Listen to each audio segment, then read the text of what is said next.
Hello and welcome to the Soho Live Spotlights, and I'm Liz Farah-Hardy, and I'm absolutely delighted today to be joined by an incredible line producer, co-producer and also production manager, Karl Liegis. And welcome. Thank you so much for being here today. Thank you. And I mean, honestly, you have just done so many incredible projects and worked with so many amazing people. I mean, people like Shane Meadows and Sally Potter, Clio Bernard. And of course, that's just to name a few. But of course, massive stars as well, like Claire Danes and Nicole Kidman and Kristen Scott Thomas. Once again, to only name a few, because there's so many. But you have just actually come off finishing a TV series which you co-produced with Apple TV, The Essex Serpent. Yes. Yeah, how was that? It's very good. First of all, thank you very much for having me. It was very good. It was produced by Seesaw Films for Apple TV. It was a 7-part series which we filmed in COVID. Oh wow! So we started. I joined the project in July 2020, and then we started filming in February 21 at the height of the pandemic. Blimey! So yeah, it was a crew of about 200 cast and crew of about 250, filming every day throughout the pandemic. Didn't shut down. Had very few cases, and it was a real like family that I think we created, that came from Apple's involvement and Seesaw's involvement, the executive involvement, and the producer, and all of the HODs, because we went through something together. It wasn't, to any of us, it wasn't a normal project that we'd done. No, it was the first time any of us had done a production where we'd worn the masks and been socially distant and been tested regularly. So we were one of the first ones, I guess, out the block when it came to, okay, you can start filming. And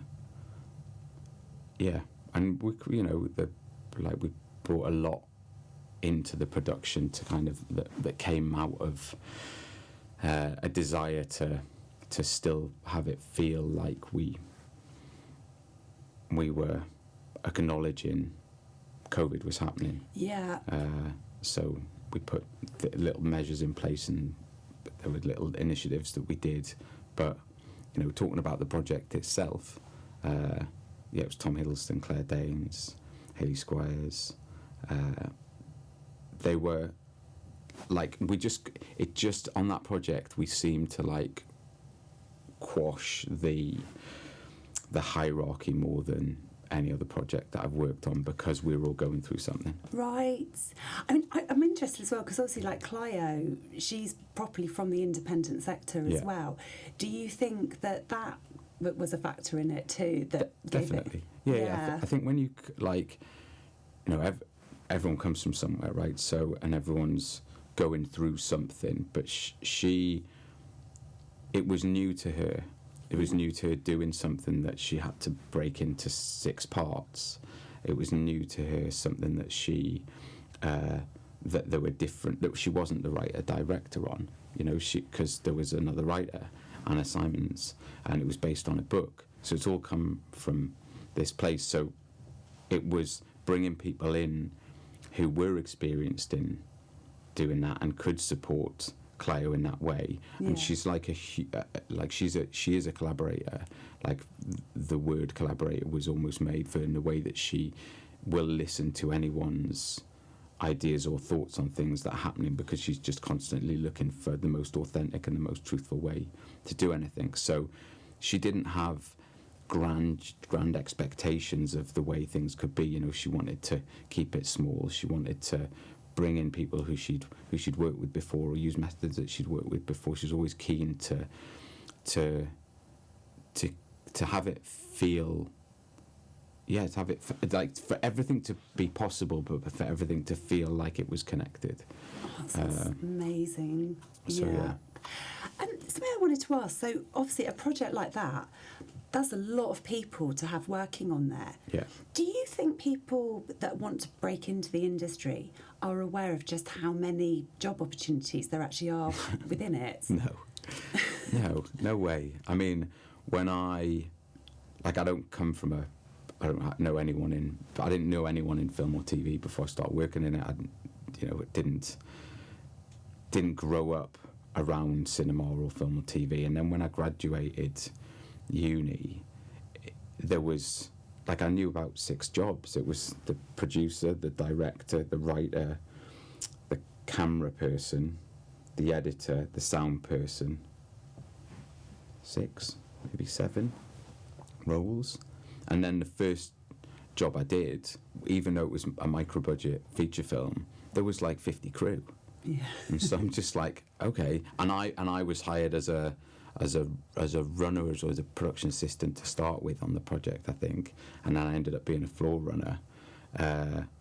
But yeah, there was no, and then to the scale that I'm working on another project that we've got this 250 every day. That's cast and crew every day. So, the art department wasn't something that we learned about at school. The props department wasn't something. The electrical department, the grips department. They're all words that got thrown around, but never shown what the access is. There were more.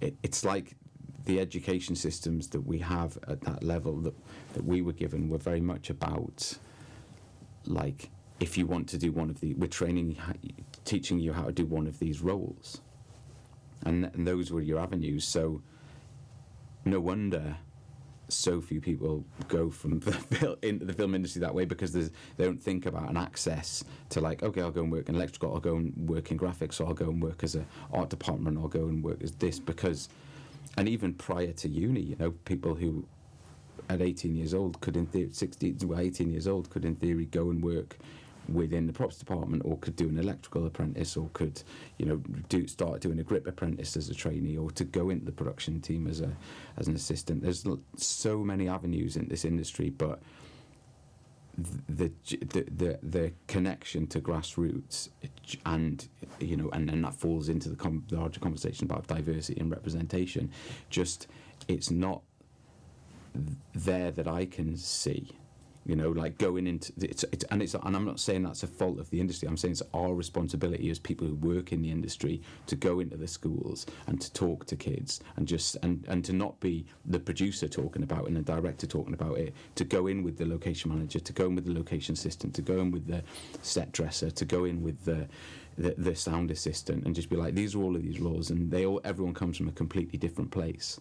Yeah, because it's crazy that isn't talked about more, because the film industry brings in so much money, doesn't it, as well? Yeah. And there is such a potential for work, when at the moment people are all really worried, looking for things, and actually if more money was put into the film industry.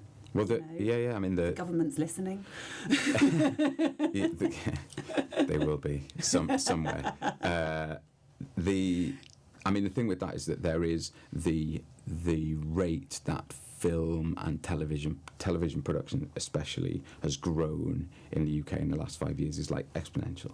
There's where you used to be able to have a number of people who would be applying for, even on the micro budget projects, there would be a number of people who would want the positions that you had available. Whereas now, and it's a positive thing in many respects, it's the production companies and the productions are fighting for the crew, because there's not. I think there was a survey that was done. I think it was 40. It was 40%. If we kept growing the way we are, we'd be 40% short on skilled labour by the time we got to a certain point. And again, that's a terrible drawing out of a statistic and totally unresearched. But it's the I guess, for want of a better word, the power used to be with the production companies, whereas now there is an acknowledgement that the crew, getting good crew, is more difficult than it was,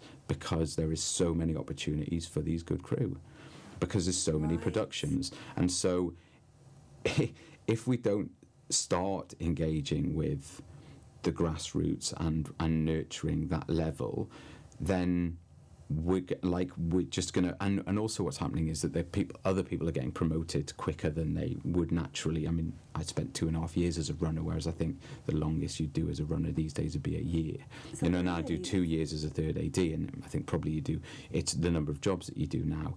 So everything's more condensed and everything's stepping up quicker, but that doesn't necessarily serve everyone well, because you end up being in a position where if you'd had more experiences at the level below, you'd be more equipped to deal with what had come up. Yeah, of but course. Actually you're kind of then thrown, and which then causes another issue, which is that you've got, I'm not going to say underqualified people, but people who've been stepped up too early, which is ultimately the production company's responsibility and the production's responsibility for stepping people up too early, and not having the support there for them, or just the job being overwhelming, and then they get burnt by it, and then they might want to leave the industry, or they might think, oh, I'm not ready to do this, I'll go back to doing this.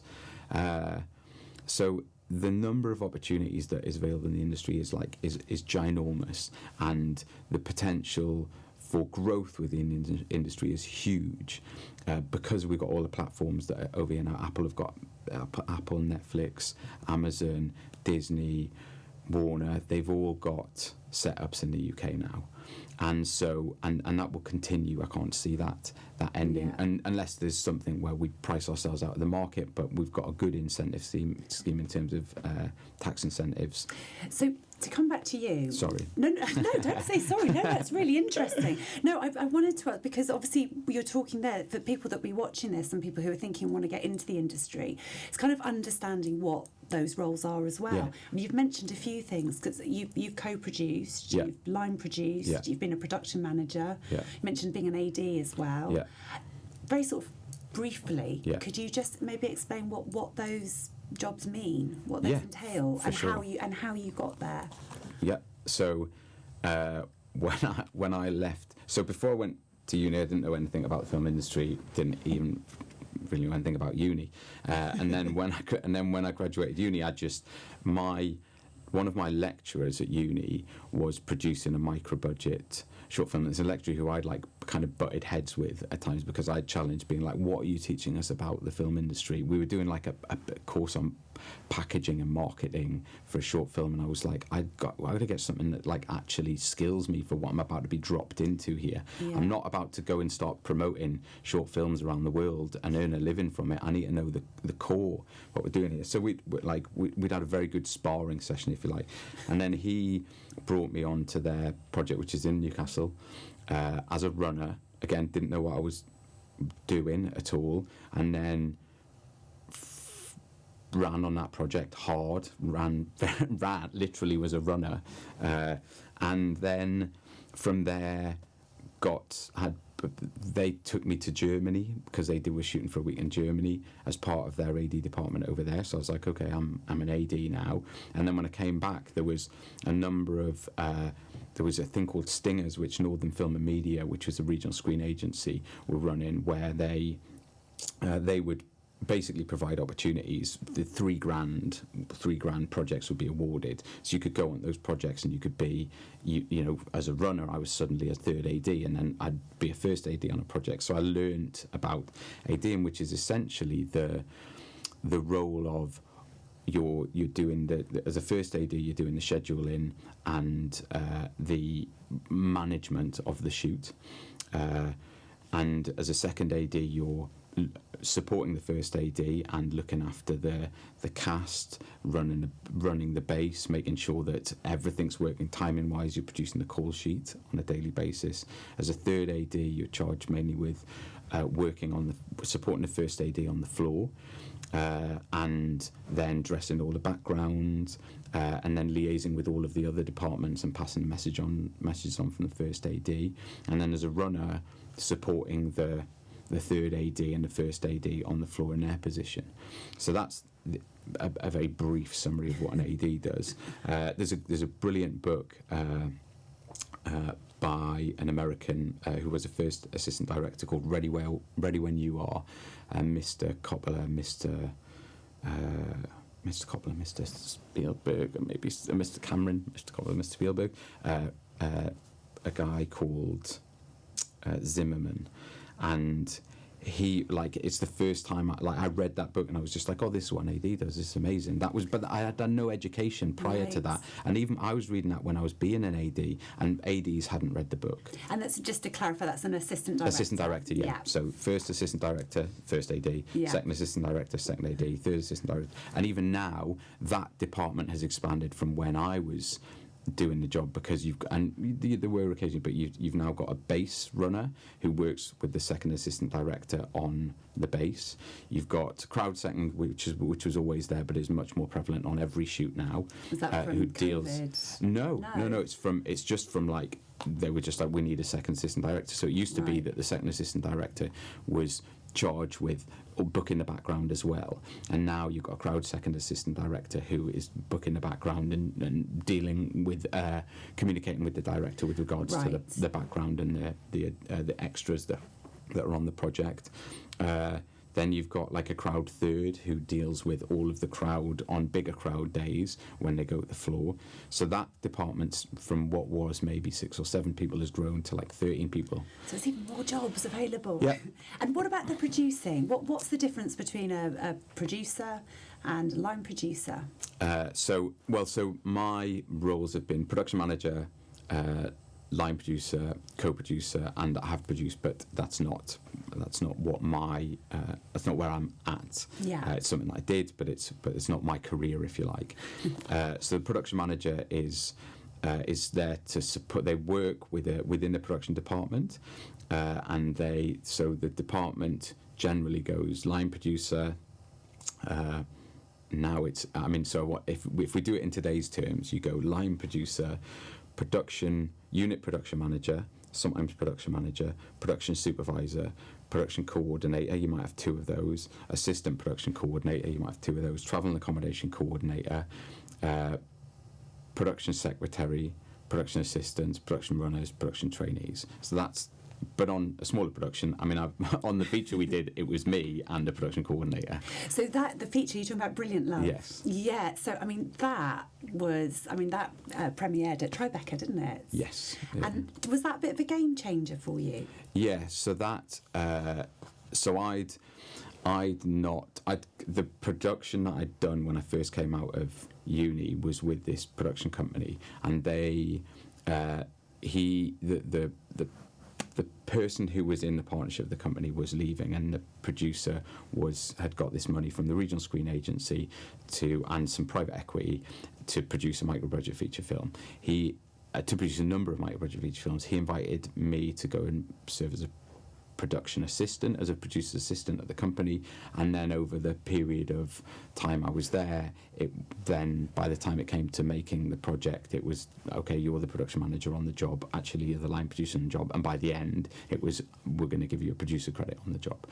So as a production manager, I'm working across all of the logistics. So I've always seen my job as optimizing the financial and logistical aspects of a job when I'm the production manager, and then when I'm a line producer or a co-producer, I'm also involved in optimizing the creative aspects of a production more. I'm involved in those conversations. I'm not charged with it, but I'm involved in those conversations more. So you're kind of the point person. In an old terminology, it'd be like the line producer is the one who manages the money.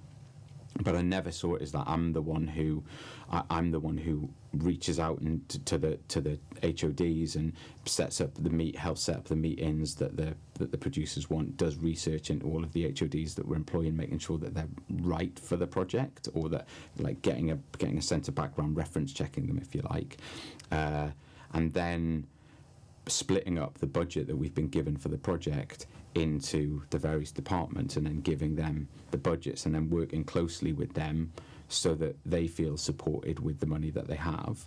And obviously at the start of a project, all you've got a script. That script changes, the circumstances change, other people come on board.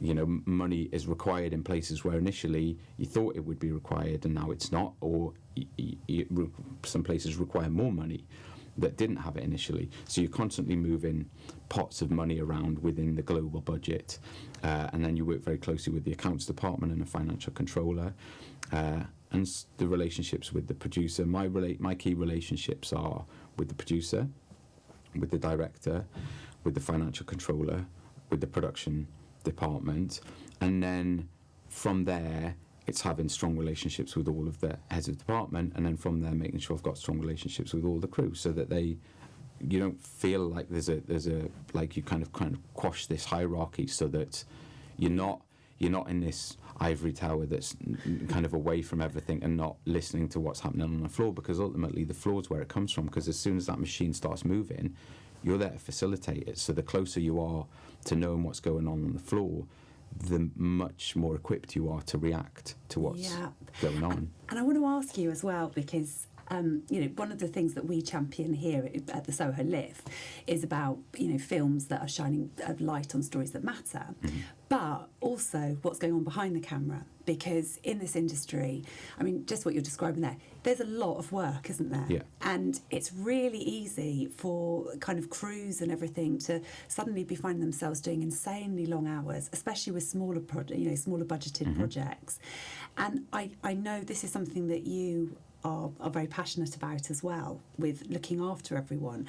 How do you see the industry changing, and how have you been implementing changes to help and support the crews and the cast? Got it. Good question. So the first thing I would say is that you use the word change. Like for me, it has to be the word transformation, because change isn't permanent. Transformation is, caterpillar to butterfly. You can't go back once you've done something. So that's what I'm trying to move towards, a total transformation of the way it is. I guess I had an epiphany in like maybe 2017, maybe a bit earlier, where I realised that I'm very good friends with people who are social workers, who work in palliative care, who are doing good in the world, and here's me in a very privileged industry. Let's call that not even a privileged position, it's a privileged industry. We're creating art, it's been paid for, it's millions and millions of pounds is being spent on this. So if I'm going to stay in this position and not go and retrain as a transpersonal therapist or as a counsellor or whatever, then I've got to do something with that. And so it then became a commitment to doing more than just making a piece of art, getting a credit and getting a paycheck. And I wanted others to feel that as well. And so the early things we did were like subsidised yoga and Pilates classes. We had masseurs would be brought in and the crew would pay for them, but they'd be on site and available. And then more recently, we have therapy that's paid for by the production company, that's available for all cast and crew throughout their employment. What sort of therapy is that? It's online therapy that they do. So we use a company called work closely with a company called Soulless Minds, who are very closely connected to film and TV charity as well. And Soulless Minds have a platform, a hub, where crew are able to go on completely confidentially and book sessions with therapists, and that happens throughout the time that they're on the project with us. We don't know the names of the people who do it, of the cast or crew that do it, or the only data that we get is how many sessions they've had and how many sessions we've used, because we've got to pay for them all. Yes. So but what an incredible thing to do, though. And has that completely changed working on set? Yeah, I mean, I think so. Like it was. I mean, and it's really important to mention as well, is that Apple and Seesaw and the producer, the executive producers, and the director on the Essex Serpent, which is where this first came to be as a concept, right, were like super supportive of this. And it's a COVID-related conversation in the first instance, and it started off with like a few sessions being taken, and I actively engage with the crew. So I would be writing every Friday. I'd send an email out to the crew with a playlist on, and just like reminding them about the health and safety things or COVID protocols, but also saying, remember, we've got this therapy. Here's the link to it. Nice. And so it's at the start of the project, everyone would I remember a time when one of the HODs came into the office. We'd had a meeting about the budget, and I said, and I'm doing I'm doing this, so the soulless minds, I'm doing the therapy, and I was just like, that's, even I'm telling it, it's just I was like, it's amazing. Yeah. That's amazing. She's just like, it's brilliant. I'm going to tell the whole team to do it. Oh, I was like, great. And then by the end of the project, I'm like walking around, and I overhear someone going like, I'm just like, I can't come for a drink tonight because I've got therapy. Or like another person going, you know what happened in my therapy session last night? And suddenly, there's an open conversation on the floor that these people are sharing about their own mental health or mental well-being. So that's one of the things we did. We did media blackout on that project, which was where we in advance, we notified all. So we had a hiatus coming up on the project. There was a 2-week hiatus that was put in place, and there was some filming that ended up going into the back end of the second week of the hiatus. But with the hiatus, we said we're going to have a media blackout. We just called it media blackout. The name was the term was coined, and it was a period where all communication between everyone on the production was banned. Wow. So everyone was off, and it was banned because it's so easy for when a producer writes an email, a director writes an email, for everyone just to want to respond to it, or the HOD writes an email. We just said it's banned completely, and that was from the 9 o'clock on the Friday until some point during the following week. So everyone should be able to walk away from their phone completely and be off, go on holiday, leave their phone at home, leave their computer at home. In case of emergency, you were allowed to phone people. You weren't allowed any conferences or anything like that yet. Disturb as few people as possible. On the one that we're doing at the minute with 60/40, almost the whole of the hiatus period will be classed as a media blackout, and they're working with the departments now in advance to basically say, okay, you'll have to work. They're like, well, we need to work these days before we come back to do the hair and the makeup, or to do cuts and colours and things like that for the cast. So that's another thing that we've put in place, and then we did it for shorter periods of time. Sometimes we did it from 9 o'clock on a Friday till 3 o'clock on a Sunday. So it doesn't have to be for a really extended period of time. Yeah. So if we feel it's better at that point in time for everyone just to shut down and for it be able to walk away from work, then we'll do it. That's wonderful. I love hearing that. It's like, I've said I would really love to work on this. So we've only got a few minutes left. Yes. And I just want to ask you, because short films, those are such an important thing for obviously learning the craft and getting these skills and getting to a point where you're at. How important do you believe that short films are, and how important have they been in your career? Vital, yeah. I mean, like I alluded to earlier, we had this thing in the Northeast from Northern Film Media called Stingers, where there were £3,000 projects that were put together, and you got to do a job that you may not get an opportunity to do. You get to build up credits, within the first 2 years I had like 6 credits as either third AD or a first AD.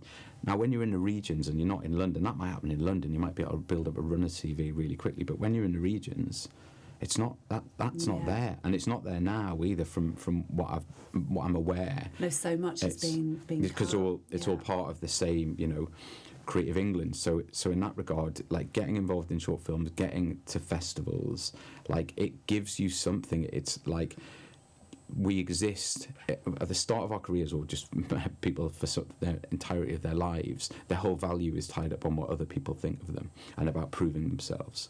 And so when you're making short films, it is about that idea of proving yourself. And even if you're not in a role where you're the DP or the director, you're doing something which is contributing towards something, and then to get a credit or recognition for that, it like validates you. Absolutely. And it's like, and it gives you like this little, and you can go the wrong way with it, and then, well, not the wrong way, there's no wrong way to do it, but like you suddenly think that you've now then made it, which isn't the case, but it is the case that what you're doing is felt by the industry and recognised by those who've been in the industry for a while, that it's of value. Yeah. And even if it doesn't get recognised immediately, it's like just keep doing it, because if nothing else, it'll remain a passion, right? So like some people manage to turn their passion into their job. Now, it could be seen as like, bah, it's a bit of a shame because then you've got nothing else to have. You're doing your job as a passion, which is great, but at the same time, you could just continue having it as a passion, and that's great. If I would love to have this career, the media, making films as a passion, and then do something else as a job. Well, I think that's where you get really interesting films, isn't it? Because you're making something that you're passionate about, not because it's a commercial opportunity. And with festivals as well, you're mentioning festivals there. You know, what are your tips to any aspiring filmmakers out there to actually use festivals productively? Because obviously you can spend lots of money with festivals if you're not using them wisely. What's your advice? I mean, it's been a long time since I've done any sort of festival submissions. We used to do a thing called Without a Box, which was where they submit through lots of festivals for you. But we submit to festivals that you like, you feel, having watched what they've shown previously. Submit to those festivals. Go to the festivals, but don't just watch other people's shorts. When I was going to the short film festivals and when we were applying to short film festivals, I was watching the short films as well. And I think that there was Berlin Talent Campus has we used to have, again, I'm kind of slightly out of touch with regards to short film festivals and how they exist, but a lot of them have talent campuses. So getting on those talent campuses gives the people who are entering the industry a space, a platform to work and to find collaborations with peers, communicate with other people who are making films around the world, making short films around the world, because out of that something could be born that's unique and that hasn't been done before. Because when you get past a certain point, you're thinking about money, and you've got, you're earning money, you've got to pay rent, whereas in the early stages of your career, you're in debt. I was in debt. So it was kind of, you were doing the hustle of the running, but then the passion was making the short films and trying to get into the festivals. But for me, I went to festivals when I was invited. I went to Cannes one year when we weren't invited, and it was like we were just going to try and get the next project off the ground. I found that kind of soul destroying because I wasn't invited there. And I realised that I only wanted to go to things that I was invited to. I didn't really like the hustle of we're trying to get into a party or trying to have a conversation with someone, because I always felt like someone was looking over the shoulder at the next person to have a conversation with. Whereas if you've got something there, if you've managed to get into a festival, just go and make the absolute most of it. Don't think you need to be a certain way or to behave in a certain way, but just use it as an absolute opportunity to network with peers. Don't be looking at the same person. Research everybody who's going to the festival. Research all the delegates. Research all of your peers. Find out about what projects are on. Find out which country they're coming from. Try and watch as many of the other projects that they've done as possible, or the people who are on the jury. Watch their productions if you haven't seen them before. I was fierce. I'd do fierce research on everybody. So, because it was my way of showing respect to what I was going into and what I'd been invited into, because I felt like a fraud in the first place. I felt like, I always didn't, it was this idea that you're everyone else knows what they're doing and I don't. And so that was my way of feeling like I knew what I was doing, or that had a worth within the environment, by actually researching everyone, so that when they said something, I'd be like, oh, that was when you did that, or that was when you did that. And that's such good advice, because it's it's so true. If you've got something that you're taking there and you're meeting people, you're being around people that you want to learn from. It's not just about you going, oh, this is what I've done. It's well, look at what they've done. And you learn so much from watching all the films as well. What people have done, what's successful, what hasn't worked, what do I like, what do I don't like. And as a producer as well, the when I was in that role of thinking I was going to be a producer, I was going in and watching all the short films, because those are the people who I was looking to be working with next. So I'd reach out to them and be like, oh, what are you doing? What are you up to next? You fancy doing this? So suddenly you're expanding the network, but also creating a talent pool for yourself. Yeah, of course. And I mean, that's an important thing for filmmakers to remember, isn't it? It's, you don't know who you're going to meet there, who you're going to work with next. So just to finish off, could you give 3 tips, please? Okay. Do everything to the best of your ability.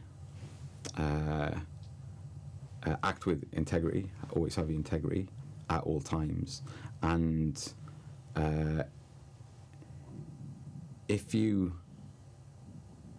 see or feel something that isn't right or could be different, have that conversation, because people might not be aware of it and it might create something. That's brilliant. That's brilliant advice. Oh, thank you so much. It's absolutely wonderful. So that was amazing. That's brilliant advice there. I hope you've been taking notes and writing things down. And, it's mentioning as well about the festival tips. The Soho London Independent Film Festival is one of the important festivals to be at. And we really hope to see you at the festival in November. So thank you. Pleasure. Thank you so much. Thank you.